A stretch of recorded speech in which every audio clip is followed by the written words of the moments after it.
Hi guys, இன்றைக்கி நண்டு gravy எப்படி செய்யலான்னு பார்க்கலாம் வாங்க. இது வில்லேஜ் ஸ்டைல் டிஃப்ரெண்ட்டாக இருக்கும். ட்ரை பண்ணி பாருங்கள், டேஸ்ட்டும் சூப்பராக இருக்கும்.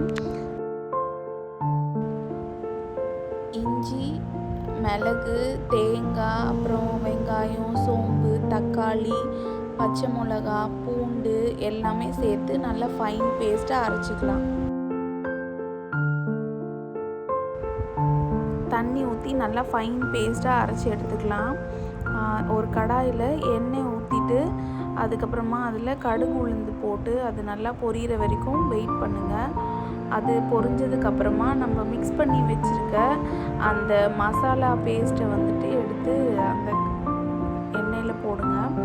போட்டதுக்கப்புறமா அது கொஞ்சம் நேரம் வதங்கணும். அது கொஞ்சம் நேரம் வதங்க விடுங்க.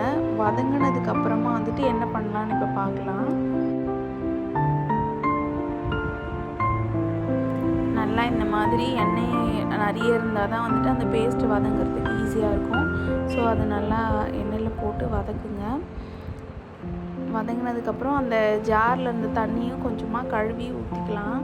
கழுவி ஊற்றிட்டு சும்மா கொஞ்சம் நேரம் கொதிச்சா போதும்.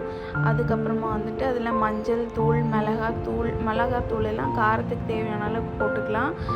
கொஞ்சம் பார்த்து போடுங்க. ஏன்னா ஆல்ரெடி நம்ம மிளகு வச்சு தான் அரைச்சிருக்கோம். ஸோ கொஞ்சம் காரம் ஆல்ரெடி இருக்கும்.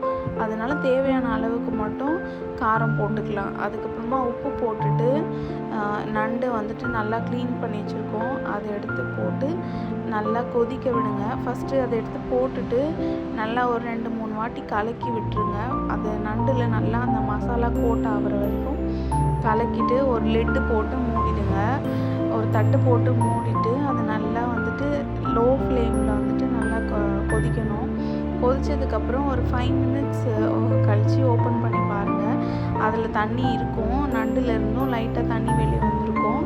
அதுவும் சேர்த்து நல்லா திருப்பி இன்னும் ஒரு 4-5 வாட்டி கலக்கி விட்டுட்டு மறுபடியும் தண்ணியெலாம் ட்ரை ஆனதுக்கப்புறம் நண்டு கிரேவி சூப்பராக ரெடி ஆயிடுச்சு.